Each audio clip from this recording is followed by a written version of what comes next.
Welcome everyone to the last NextGen Precision Health Discovery Series seminar for the year. Very excited to introduce Dr. Richelle Koopman.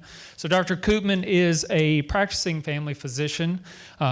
She is professor and chair in the School of Medicine's Department of Family and Community Medicine. Her research has focused on a number of different things. Today her talk is going to focus on research team's effort to design a secure system for managing at-home blood pressure data and integrating this into the electronic medical record system so that both the patient and the physician can work together. I consider medicine, it needs to be more of a team sport because we all need to weigh in and understand like how our decisions, both driven by our physician's input and ourselves, affects our health. So I'm really excited to hear this talk, improving the access to data in the real world. So, I'm probably not unlike a lot of people when you go to the doctor's office.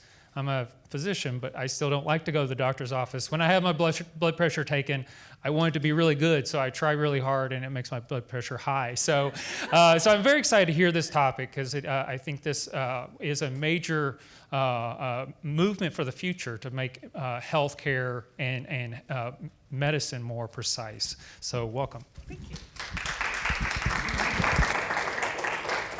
Is the sound okay? Yeah, great. Thanks for that intro, because we're going to talk about that. I have the Jack and Winifred Colwill Endowed Professorship, and I just wanted to acknowledge our founding chair of the Department of Family and Community Medicine, Dr. Jack Colwill, who's right here, and he honors me with that. Thank you.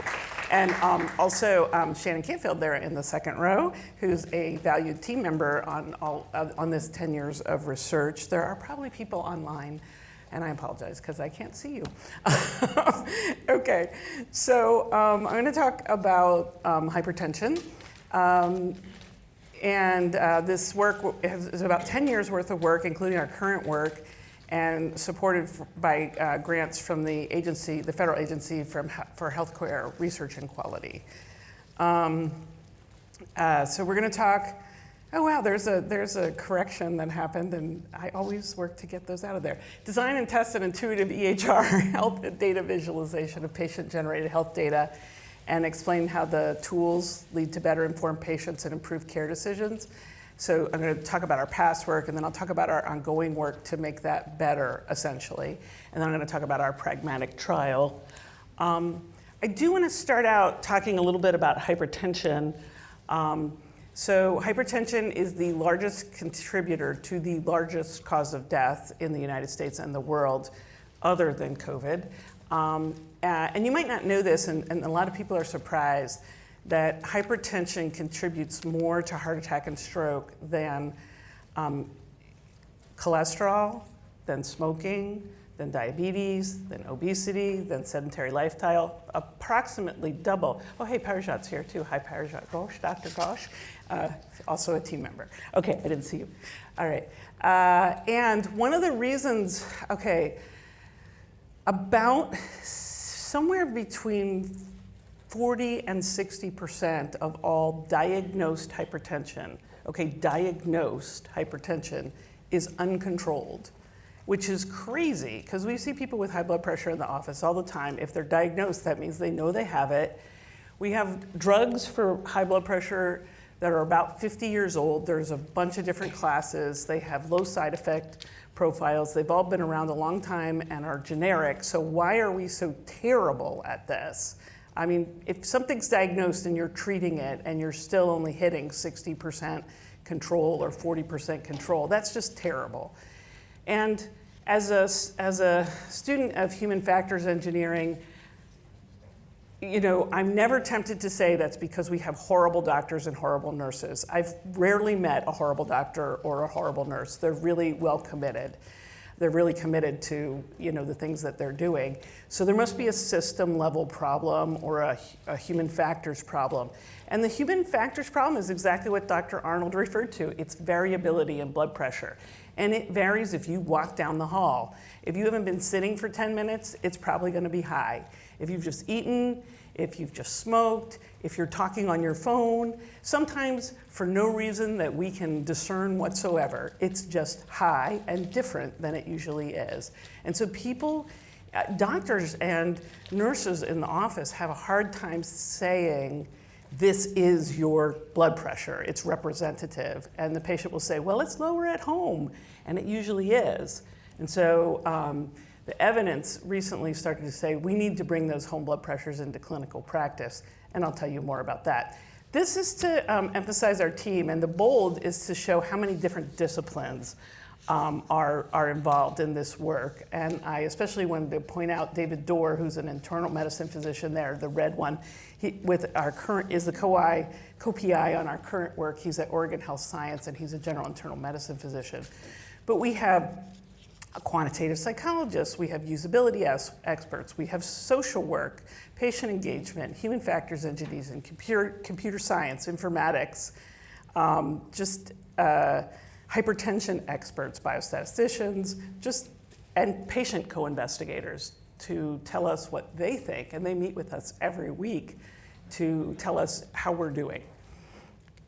So I'm going to tell you about our data visualization project that started in 2015.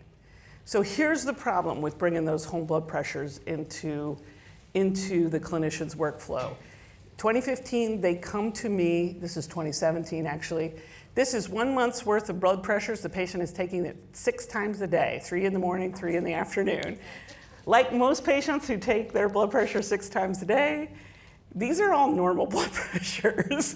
She doesn't really need to be doing this. But this data presentation, and this is only a month, and I would get 3 of these every 3 months, and look at them for about 2 seconds. And that's I am not honoring the work that she puts into this, and I'm not capturing the data, more importantly. And so I'm highlighting our solution on the right side here, and I'll show you how we got there, because we did it through rigorous testing. So our methods, we did an iterative design process, human-centered design, 10 focus groups, alternating between patient focus groups and physician focus group, family medicine and general internal medicine physicians and patients with hypertension, and our CMIO interview. And we would just keep showing them our ideas, and then they would tell us things, and then we would change the design, and then we would show it to them again, and we just kept going like that. And that took about a year. And then we did online experiments to make sure that, because you can lie with statistics, you can also lie with graphs. And the last thing we want to do is give a false impression about someone's blood pressure control. And so we rigorously tested that. And then after we thought we were there, we took our final design and tested it, and also looked at how health literacy, numeracy, and graph literacy affected people's judgment of the form of the data visualization. And then we also explored the use of fuzzy logic and linguistic summarization of the data. There's papers on all of these. And we paired blood pressure data visualization with a medication timeline, which I'll highlight when we go through the images. And then we did an EHR implementation in 2018 and 2019, and we used Murray. If any of you are familiar with that program, it's usability software. We recorded screenshots as well as the patient-physician interaction and all the clicks and everything, and looked at, for 89 patients, which is approximately insane, and I will never do again, but luckily we had a really good analytic team at Oregon to help us with that. In our visualization design, we designed for the primary care setting, because 80% of hypertension care is done in the primary care setting. 80% of a lot of things are done in the primary care setting. Cardiologists need to be doing higher level things. We take care of hypertension. We designed for shared decision making with the patient and the physician, because the patient is really the one in charge of who's going to doing the things that they need to do to get control. The physician is just a consultant. We tried to create intuitive design, and you saw our human-centered design process was extensive, but the work that you put in up front pays off huge dividends when you get to implementation, because if it's really intuitive, you don't need to train people. You just say, here it is, go for it. They don't need any kind of manual on how to use it, and I'll show you how that worked. And then we were also very cognizant of how data visualization can affect decision making, and I'll show you how we examined that. And we really wanted to avoid bias in data presentation. So this is what I mean when I say we're designing for the primary care setting. This is an anesthesia log of blood pressures for a hip replacement, and on the bottom are these inverted and upright carets, and that's the systolic and diastolic blood pressure. And this is how an anesthesiologist expects to see blood pressure. It's not how we expect to see it. Normally, we expect to see it in graphs. This is all the features that we came up with, but I'm going to illustrate them for you, so we don't need to read this slide. So here's what we started with good principles of design. And the thing is, like I told you, patients and, well, physicians for the most part, patients haven't looked at this data a lot historically, but they do now. We expect to see this on 2 line graphs stacked above each other, systolic, diastolic. And the question was, how do we want to deal with having both clinic and home blood pressure? It became very clear that we don't want to have 4 graphs, 4 line graphs. And so we had this thing where A and B were toggling between clinic and home blood pressure being emphasized, a design that we called Vivid Soft. But the clinicians voted to put them both on the same line and use different symbols. And throughout this presentation and in the EHR, you will see that home blood pressures are circles and clinic blood pressures are squares. And anything that happens in the ER or the hospital is a triangle. It's an other, because those are not things we want to be using to judge control, because people are generally nervous and taking all kinds of medicines in those situations. They're having surgery. We don't want those. So then we wanted to think about the goal, how to present, whether they're in goal or not in goal. And the first panel, no goal ranges. The second panel is a little hard to see. It has dashed lines. That's pretty much the way our EHR did it at the time when we started this. Just had little dash goal ranges. And we capitalized on some cognitive pre-attentive attributes of color and enclosure to simplify visual processing. When you have these shaded goal ranges, you can much more quickly see what's in and what's out. And we're taking advantage of like primitive lizard brain stuff here. It happens in a second, and that's good. You notice that these are all in grayscale. In 2015, we thought that people would print these graphs off for their patients. And so we wanted to design in grayscale so that they would transmit effectively. We moved on from there, but that's where we started. We also use good design principles. We wanted to use behavioral economics principles to nudge people if they were out of range, if their blood pressure was out of control. And so we used an alarm color, which is orange, which is better than red because of color blindness. And we wanted to increase the emotional salience for the viewer, oh, something's happening here, we should look at it, it's orange. But because we'd already designed the goal ranges really well, the patients and the physicians all hated this. So they were like, we just hate this, don't do it. So it made sense, but they hated it. So we didn't do it. We got rid of it. And then you're seeing the evolution of color here, because in the first panel in the grayscale, when the diastolic is high, or in any of these panels, it strays into the systolic band. And even though it's connected by a line, then it's well, is that a systolic or a diastolic? And so you can see in the second panel that the line, the points, and the shaded area all match colors. They're blue or they're orange. Well, turns out that those are the alarm colors and normal colors for our EHR, and they're you can't use that color scheme. And so we got to the very cozy mint and cocoa schema. We are designing for color blindness, and again, we're capitalizing on the pre-attentive attribute. All the green things go together, or are supposed to go together. So this is our final prototype, and when I say intuitive design, we presented every graph to patients and physicians without a single bit of explanation. We put it up here, like you're seeing it, and we said, tell us what's happening in this graph. And the patient would say, well, it looks like this person stopped taking their lisinopril and their blood pressure went up. Why did they do that? They actually got a little mad at the fictitious patient. And they said, because when they started taking it again, it went back down, which is the story of this blood pressure. And they had no orientation. We didn't even tell them about the key or anything. And then further, they went on to say, it looks like there's like a lighter line in back with data points on it, and then there's this like darker line in front. Is that like a running average? And in fact, that is approximately what that is. And we also model here annotations, which were not implemented in the EHR, but were part of our final protocol. But they're a lot more difficult to implement.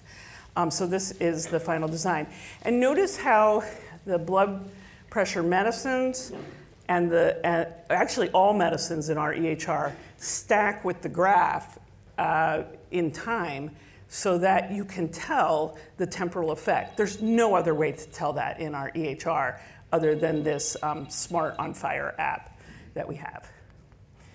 And this is just the patient is able to tell what's going on. So now I'm going to tell you about the running average, which is a low S smoothing algorithm. Technically, it is kind of a running average. And this is something that we did because when there's a lot of variability in blood pressure, control is difficult to judge, particularly when the blood pressure is in control and there's more variability. And I'll show you.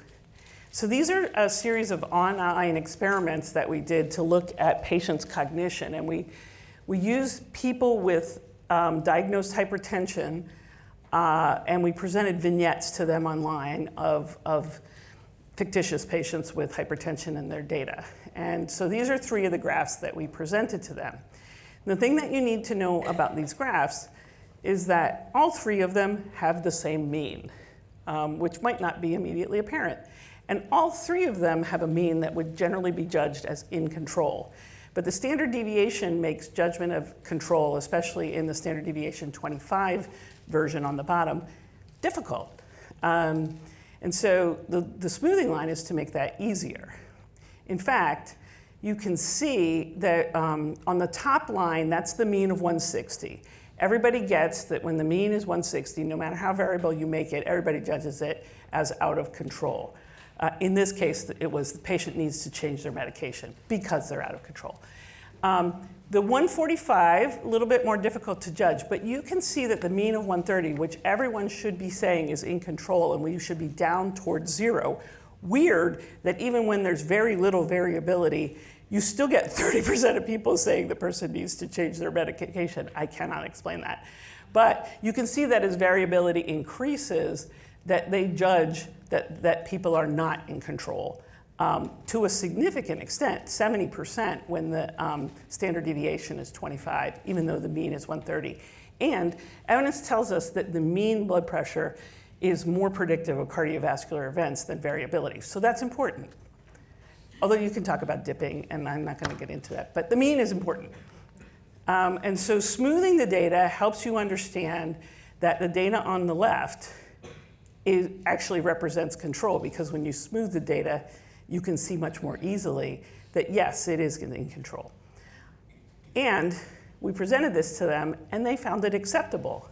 But more than that, we didn't want to be causing, it's really wrong if you cause people to make the wrong judgment about hypertension, and so we tested that. That's the smoothing line in, we have this toggle line that goes, it's the scrubber bar. I was like, what do we call that? I'm not an informaticist. So how much does the smoothing the data affect the judgment of control? And I'm going to direct you over here to the panel on the right, high variability. When blood pressure is controlled, when we use green, the smooth graph, we get higher levels of physicians saying, yes, this is in control, which is really important because you don't want to add medications to someone who's in control because they'll get low blood pressure and they'll fall. But it didn't make the judgment of uncontrolled blood pressure better, which is exactly what we wanted. Actually, this is patients. I said physicians, but this is patients' perceptions. This is testing patients' perceptions. So it did really what we wanted. And you might ask, well, what about like health literacy and numeracy and graph literacy? And we tested all of those things. And graph literacy, not surprisingly, was the one thing that most affected how people could read graphs. If hypertension was uncontrolled, it didn't matter whether you presented it to them, and this is the panel on the right, in a raw graph, a data table, or a smooth graph. But if hypertension was controlled, higher graph literacy led to better interpretation with the smooth graph when variability was high. And you can see that on the blue line in the panel on the left. And so it's helping in the case of controlled blood pressure. It doesn't make people, again, judge blood pressure as being controlled when it is not. Now, here are the physicians, and they look remarkably the same as the patients. Why shouldn't they? They are also human and have the same pre-attentive attributes. And so there's absolutely no difference in the judgment of uncontrolled blood pressure when we smooth the data, but there is when the data is controlled. And these are the results that we wanted. And this is a poster that took an award at Health Sciences Research Day for our graduate student, yay. Also, physician, NITO, it's just creating a story where you see what the blood pressure was when the medicine was started and where it changed. Patient, it shows clearly when you add the hydrochlorothiazide and then when you added the additional lisinopril, that looks like the combination of those made the blood pressure come down. Patients can tell the story. Doctors can tell it too. Doctors like simple things too, because there's enough complex things to deal with at one time. Also, we're elevating, by bringing this data into the electronic health record through the patient portal, we are elevating the value of patient-generated health data.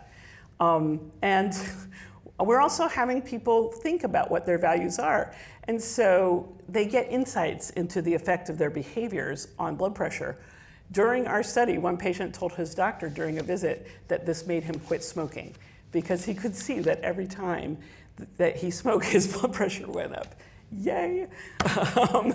That's just a little qualitative result there. We don't have any statistics on that. But we are elevating the importance of this data. We are honoring the patient's effort in collecting the data. And we're like putting all that data into the equation, which is really important not to waste all of that data. And we're also signaling to patients that they are an active partner and co-decision maker in managing the condition, which I think is a really important side effect of this work. So this is a timeline in the middle, and I also graph control on the bottom. So starting in 2015, we had 53% of blood pressure control in family and community medicines with hypertension by our registries. In March 2018, we got a new patient portal screen where patients could enter their home blood pressure. Patients could always enter their home blood pressure, but before 2018, it would just stay in the patient portal and the patient could look at it, which didn't help their management at all. So crossing over to the EHR, it landed in a data table from March to September, but in September 2018, we implemented this data visualization that I showed you. And then in spring 2020, we also released, so we started with family medicine. We expanded to OBGYN and internal medicine because pregnancy-associated hypertension is a really important problem. So we did some presentations to them and they wanted to have that too. In the first 2 years, over 1,000 patients uploaded over 15,000 blood pressures. Control rises to 61% at the beginning of 2020, and then in 2021, falls to 58% as we start ignoring things because of the pandemic. We never rolled out a marketing strategy for this because we got interrupted by the pandemic. This is all word of mouth and people finding the work useful. So this is how you do this in the MU Healthcare patient portal app. You can also do it on your desktop. There's a place to enter your blood pressure. This is a really interesting phenomenon. This shows you that as soon as we started, as we opened up the portal for people to be able, the blood pressures to cross to the EHR, more people started, the trend was going up anyway, but more people started to enter their blood pressures. The black is nurses entering this in clinic. The yellow is patients entering it. And so we start to replace the nurse's work with the patient's work. And you could say, well, maybe that's not good. But since nurses are the ones who are the least or the most in demand and we need the most, that's probably a good thing. And it was calculated that it saved clinical staff 19 hours a quarter, which is, you know, it's time. Also, another unintended consequence. This is my patient with hypertension on April 16th, 2020, a time when we are seeing no one in the office. There are no squares on this graph that indicate a clinic blood pressure. I was able to share in a telehealth visit with my patient on Zoom, hey, look, your blood pressure's in control. Thanks for collecting this data for me. So a very unintended consequence to a terrible problem that was unanticipated. We're not done, but the middle limitations and next step, we did stick to primary care clinicians. We have eventually went to our advanced practice nurses and care managers, and they also found this to be useful. Patients have to enter manually at that time, not automated upload of patient data, still don't have that. And the patient blood pressures just went into the electronic health record, and there they were, and no one looked at them. Until the patient came into the office, or maybe they pinged us and said, hey, I put in my blood pressures, have a look. Because I can't alert my colleagues every time a person puts in their blood pressure, whether they be nurses or physicians.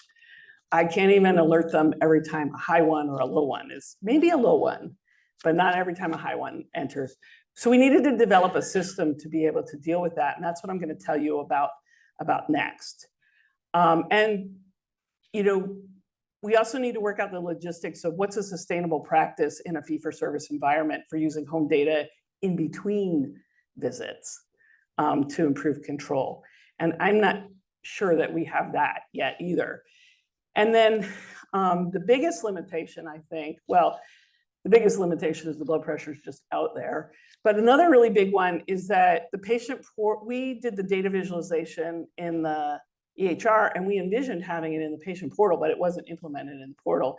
So you enter your blood pressure in the portal, and this is Shannon, by the way, it's not a patient. She just did that for us to make a picture. Thank you, Shannon. It's actually not her blood pressure either. There's no PHI here. And they enter their blood pressure and exactly nothing happens. They get no feedback on their blood pressure. They actually don't even get good usability principles like a status update, like, oh, submitted. And you just hit save and nothing happens. So a lot of times they get hit twice. You know, that's not good design, but I wasn't in charge of that part. But we would like to improve this a lot. And we think we know how to do it too. And I'm going to show you how to do it. And it's important, you know, here's a patient. I definitely think when you change your medication, because that's what I'm in right now. And it scared me to death because my blood pressure was in control for a very long time.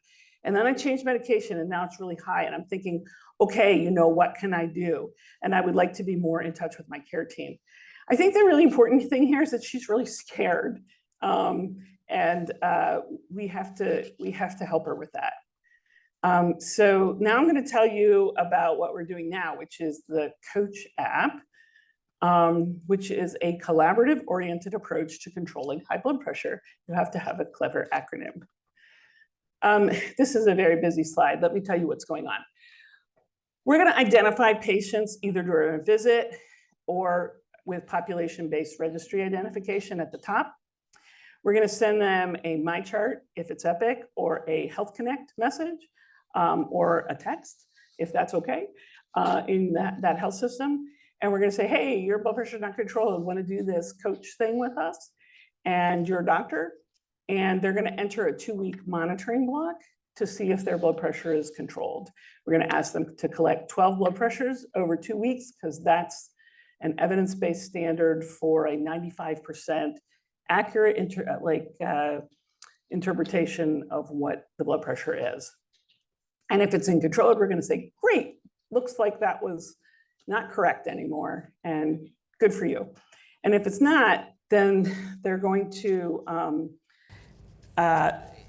those blood pressures will automatically link to a message to the physician that says, hey, I collected X blood pressures over Y days, automatically filled in.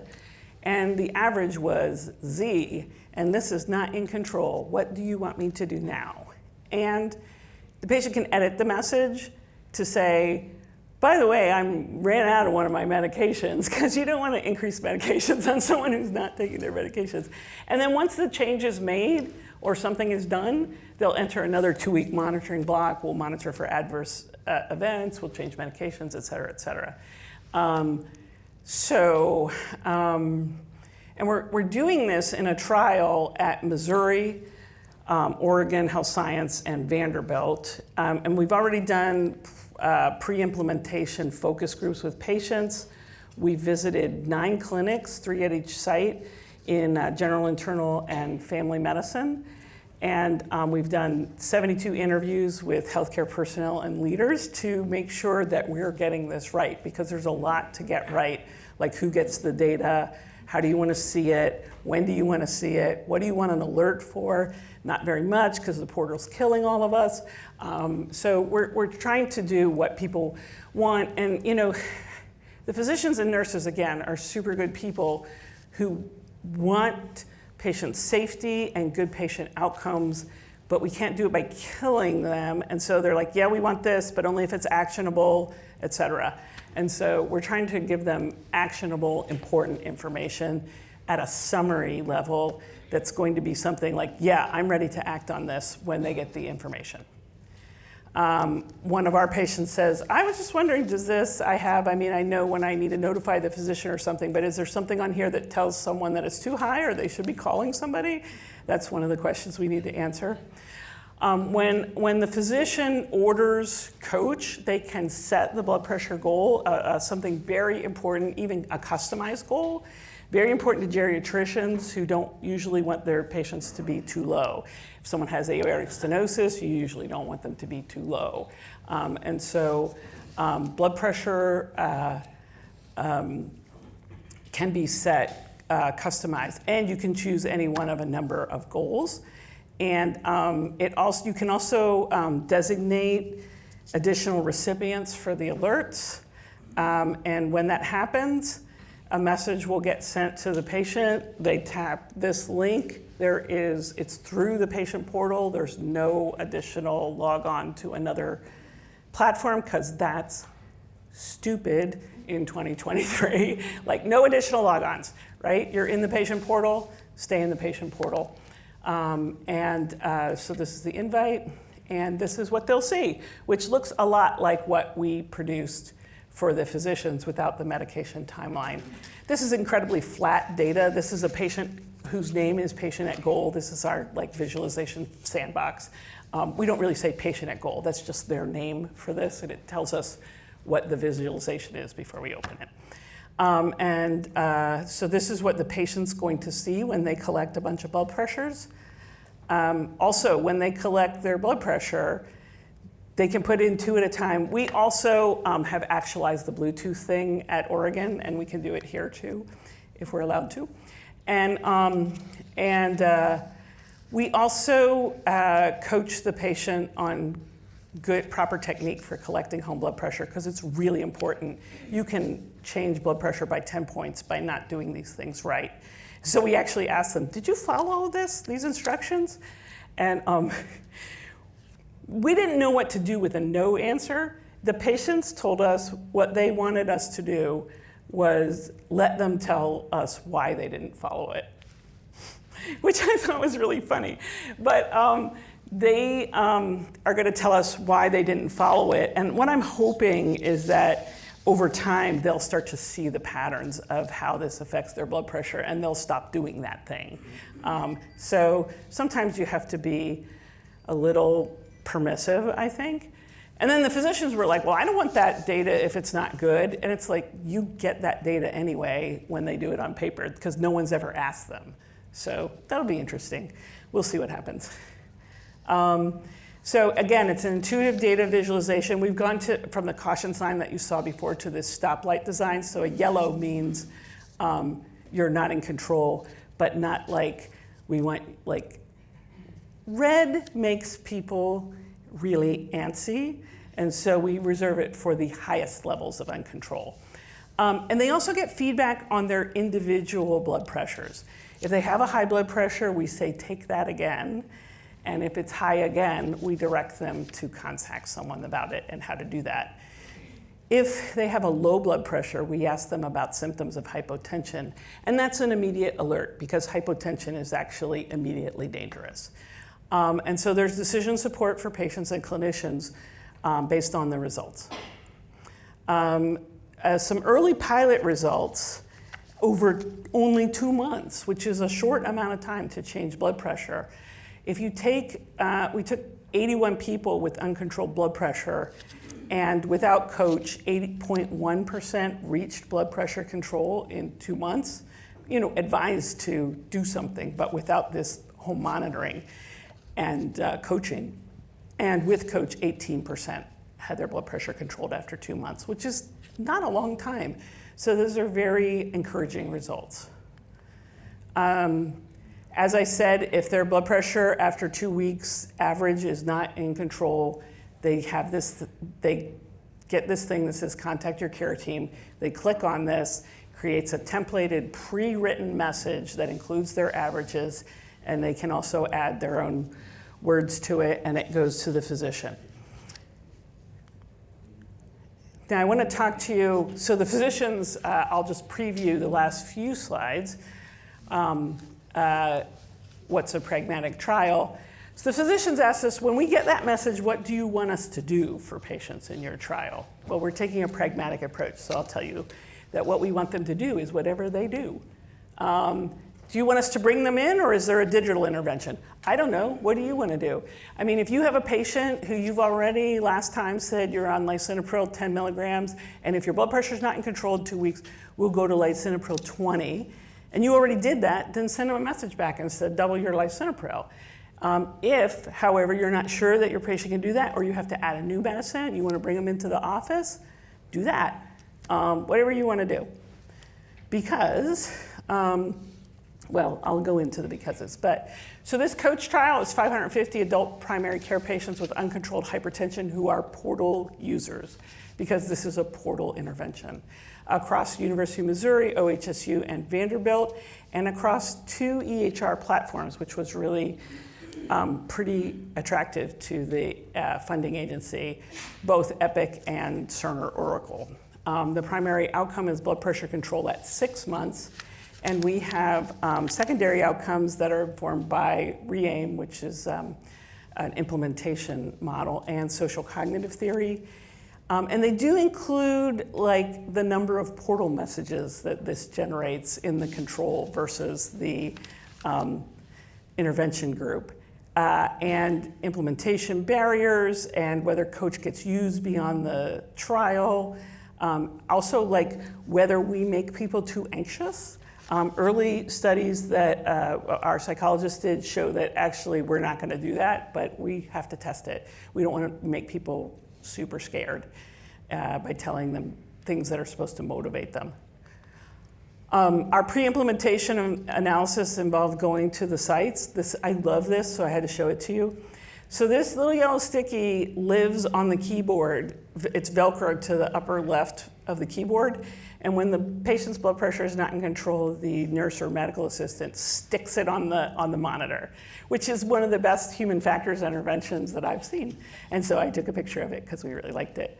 But you can see from the quote, though, this is a great design but how much is it going to increase workload for me and my staff? And right now, that's the big concern for all physicians and nurses who are kind of overloaded with portal messages. So there's a measurement framework called the PRECISE 2 that tells you how pragmatic your trial is. Pragmatic means how real world is it? Like, how much does it look like what I would do with a patient when I'm not in a trial, or what the patient would do when they're not in a trial? And the reason it's important to be pragmatic is because if we've already demonstrated effectiveness, then we want to know how this is going to really perform in the real world. And so you can rate your trial on its pragmatism.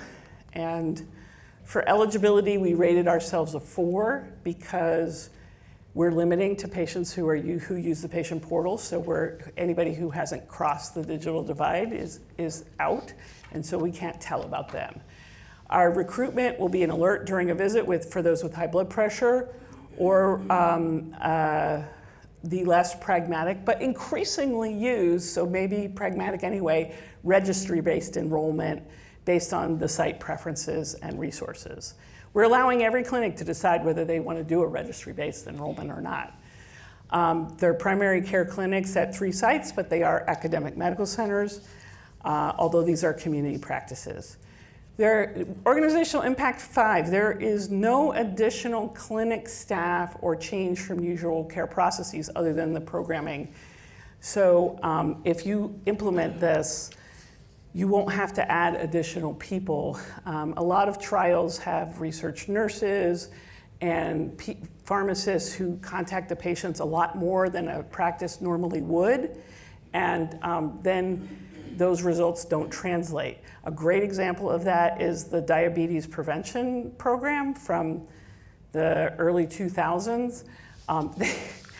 They just did incredible things with those patients. They gave them gym memberships. They contacted them daily to weekly. They did food diet. I mean, they would track them so hard. And an analysis 20 years later shows that less than 3% of eligible people with diabetes risk factors have ever received anything like the diabetes prevention program. And so that was not, even though it was a landmark trial, and I can still quote the results to you, it doesn't play out like that in real life because no one has those resources. So it's really important to do this. Flexible delivery for the practice, I already talked with you about this, the care processes or whatever the decision is, because that's what's right for the patient. Also, the patient gets to decide whether they're going to adhere to your thing or not, and we're going to analyze them all. We have a 6-month follow-up, which is, I rated us a 4 because we collect some things, so we don't have follow-up visits. We're just getting their blood pressure and visits from the EHR, so it's pretty pragmatic. We are measuring some things that you don't normally measure, like messaging and also some self-efficacy measures, so that's also rated a 4. Otherwise, the outcomes all come from back-end data from the EHR. And then the analysis plan and sample size is an intent to treat analysis with a fully pragmatic approach that is expected to translate really well to the real world, which is where I live. So I really like that. And that is what I wanted to tell you about today. So we're hoping to move forward with the coach implementation at MU, partly for the trial, but mostly because it's just gonna be great. Like I say with all equipoise. No, I'm really excited about the tool. You know, our people are excited to use the tool, and that's the best thing. I mean, we have to measure something to show that it worked and to disseminate the work, but the real thing is just getting a tool that's going to help us do our work. So, thanks, Mary. I just wanted to quickly, from online, there's a couple of questions. Are you planning to adapt to the new lower blood pressure guidelines? So the physician can choose whether they want to do one like sprint trial guidelines or different guidelines. It's fully customizable. We have 3 radio buttons for levels of control, plus you can just enter blood pressures if you want to do it fully customizable for unique patients. Elizabeth. I can, but I doubt that the people out there can. That's better. Yeah. That was a great talk. I have a basic, naive question. That is that in the diabetes world, variability in blood glucose from day to day is a huge indicator of risk. So I can have an average glucose that's in line, but if my glucoses are up and way down, I have a high risk of getting diabetes.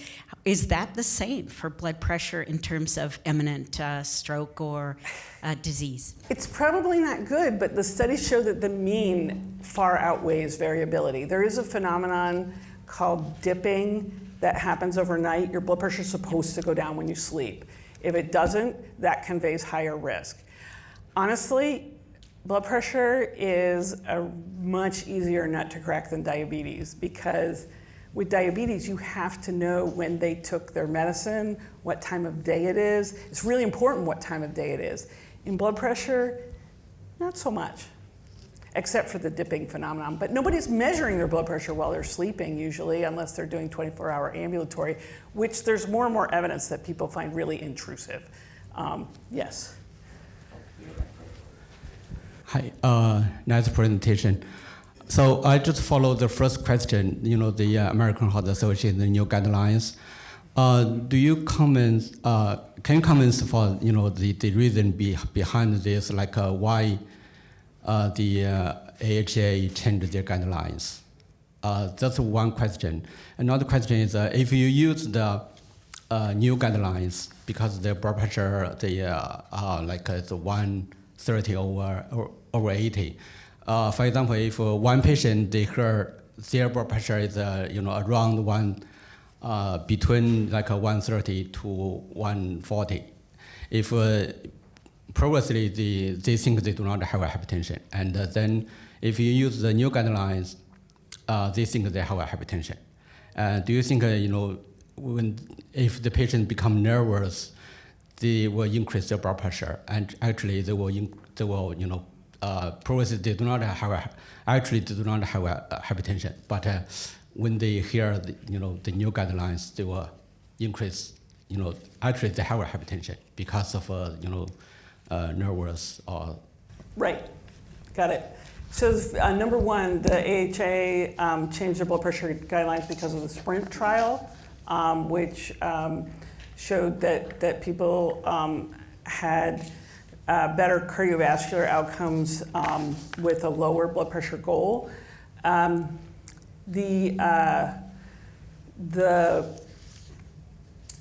There's some concern that doing that in elderly people, and there's some data to show that doing that in elderly people can increase adverse events like hypotension, hip fractures, car accidents, ER visits, because they've passed out or fallen.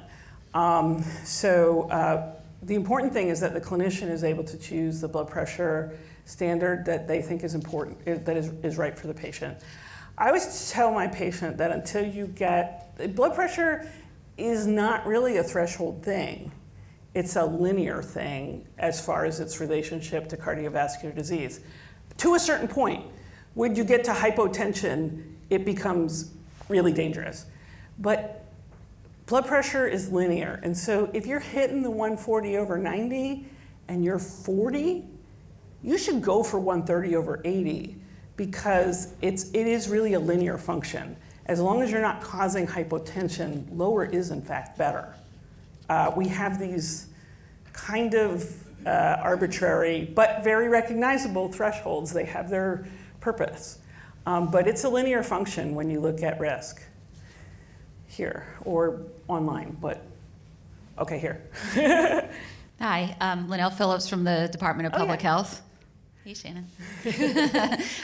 So I'm really excited about a lot of this, especially having just assisted the Cooper County Health Department, which is Boonville, and the surrounding county with their needs assessment. and heart disease was number one. And they are It should be. very interested in lowering the morbidity and mortality for heart disease. So I'm thinking about that. And then two things that you said struck me was that, lowering morbidity and mortality from heart disease has a lot to do with hypertension. And number two, it's very labor intensive, and your clinical staff is going to be maybe challenged by managing all of these EHR data. Yes. So my question is, have you thought about partnering with local health departments who are looking for innovative ways to reach out to their populations and lower their heart disease morbidity and mortality? Right now, they're like getting mobile health units and doing blood pressure screening and stuff, but I feel like that might be a potential partnership for the clinicians to have, for instance, a public health nurse out there that's monitoring all of your blood pressure data and can signal you when somebody's getting out of control zone or having crisis or et cetera. So from a medical care perspective, which is not the same as the public health perspective, our Cooper County patients can get care at the Jackson Road Boonville Family Medicine Clinic or at the Fayette Clinic, Family Medicine Clinic. And so they'll have access to this once it's implemented. But I think that as far as public health outreach, that's not my expertise, it's probably yours, but there's a lot of stuff available from the American Heart Association through Million Hearts that could help with public health outreach like that. Because there are a lot of people that are not coming to the doctor because blood pressure doesn't produce symptoms mostly, and so they don't even know. So online, we have Dustin from the Cerner team actually who wanted to update you that there is a green banner that pops up and indicates the entries are submitted. I thought you might like Oh, to yay! to Oh, know I'm so that. glad to hear that. So Yay! Thank you, Justin. Dustin B? Yeah. And Yeah, then he's our also- good partner. Thank you, Dustin. We wanted that for a long time. And there was also a comment, I think you may have touched on this, but about the Bluetooth enabling of the BP cuff. They were talking about it seems like there's a lot of manual entry. So are there plans, you kind of touched on that, for us to move towards using maybe a Google or Apple apps to connect? Right. So for this trial, we are actually going to distribute Omron cuffs to the patient. And we have the Omron API, and the OHSU team that did all the programming has worked this out. We have to do the programming here at MU, and we have to get that green lighted to be able to do that. So this is very good timing if the right people are listening. But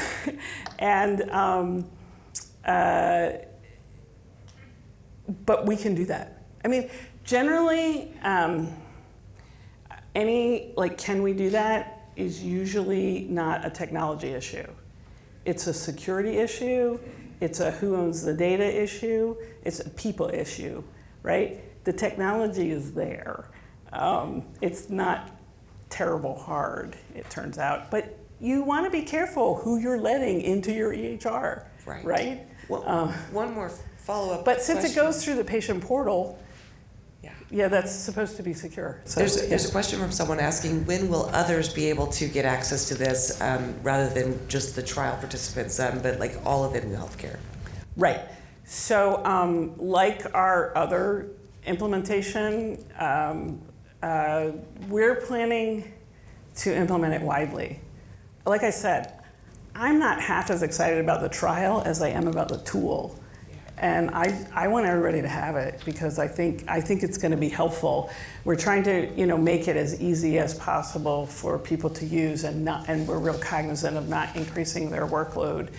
But we also know that a big source of burnout for physicians and nurses is not being able to provide the highest quality care that they want to provide because they feel barricaded by systemic issues. In this case, the systemic issue is a world issue, which is like, how do you get the data there in a meaningful way? Yeah. I have a quick question. I wonder how you account for the heart rate. That is a parameter that can tell how much is the variation of the pulse pressure and how much you would stay in a systolic range than the diastolic range. Right. And for the same patient, you can have the same blood pressure and different heart rate. Right. It's maybe a variable that might be processed by artificial intelligence or something that beyond human intuition. Right, right. So I will say that all the evidence about cardiovascular risk is blood pressure, blood pressure, blood pressure, blood pressure, without regard to heart rate, honestly. And so that's why we're focusing on it. But I think with new capabilities, we can do that. I should also mention, Apple Health was mentioned. This design, the visualization, it can handle huge amounts of data, because sometimes people will measure 6 times a day, as I showed you. If we get, I don't know about heart rate is easy to do on Apple Watch. I haven't really seen blood pressure because it matters where your arm is. So how are you going to do that on the watch? And also activity. You'll have to do this if you want a blood pressure, but I haven't seen anybody do good blood pressure on a wearable yet. Really, people are trying to do it, but you're going to have to you're going to have your arm in the right position. You can't just measure it all the time when your arm's doing everything, because it's going to change the blood pressure by 10 points if you do this. So we're not focusing on heart rate, but we could. And we have binning algorithms for if we get too much data, like it condenses it into an average and sticks it in there. So there's ways to deal with too much data too. Yes, Mosa. Ooh, here comes a tough one. I think I saw in some presentations in the prior that they present that the home blood pressure might be a couple of points, even 5 points lower than clinic. Yeah. So how do you adjust that in the app or in the clinical decision process? Right, we don't. We just present the numbers and people can do we can adjust the goal ranges, right? But there are the goal ranges. But you're right, the home blood pressure, if you're doing 140 over 90, should be 135 over 85. It should be 5 points lower. Good question. Does it matter in terms of thinking if they're in the range? It sure would, yeah. Yeah, and maybe we want to think if there's going to be a preponderance of home blood pressures about making those 5 points lower. Good stuff, yeah. See, these are the things that you can't know until you do it, and then you're like, hey, but what about, like you're ever iterating once you're into the weeds, but you don't know what you need until you're in the weeds. Russ? So you didn't have to randomize people to this? We are randomizing. So of the 550 are half of that's the number of intervention patients, and there's 550 controls? Yes. So you did have to do randomization for this study? Yes, we haven't done the study yet because we have to do the implementation. Okay, because we're about to launch at OHSU. Yes, half of them get like measure your home blood pressure, very stripped down version of Coach, no alerts, no reminders, no graphs. So they can submit their data, but that's it. One other tiny question. In the visualizations you showed before, you had the really nice line of here's when the lisinopril looks like it's being dispensed or prescribed and when there's a gap. But then it looks like in the Coach intervention, you just show like latest meds. Can you talk about why the change? Yeah, so we, the medication timeline was developed with Oracle with Jeff Belden. And it's harder to program, I think. And so OHSU did not program that. They actually, so we created the prototype and Cerner did the programming. So they own that programming. But the people at OHSU took our prototype, which is our prototype and publicly available and our intellectual property. And they just reprogrammed it, basically. So that's the problem with doing these things. You can't really patent them. It's out there. People can program them. That's okay. We're just doing it for the good of humanity, not for money. That's my last question. Oh, to Dr. Colwill. Just a comment about how the world is changing.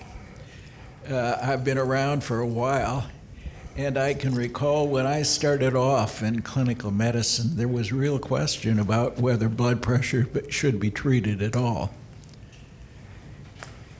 And then a man by the name of Sir George Pickering, who was knighted by the British Crown, did a retrospective cohort taking hypertensive patients and looked back and noted that these people that he had in his cohort had had hypertension for about 35 years before they ran into trouble. It took the VA hospital with its large randomized trial in the 1960s to really come to the point where we said, yes, we do know that treating blood pressure is effective. I still remember all the patients that I used to see who were running in the days before blood pressure medicines were running blood pressures in the range of 210, 200, and they'd had it that way for many, many years. They did run into trouble for sure, but it was after a while. And today, the debates between 140 and 120, to me, that looks like a pretty small concern, but one that is real. When I did my training, isolated systolic hypertension up to 160 in older populations was thought to be okay. So that's 1990. Thanks. Thank you so much for your work and sharing it with us. Please join us in January for Dr. Bettina Mittendorfer. I don't have her title, but she's going to be talking about protein intake, so it should be a very exciting topic. Thank you.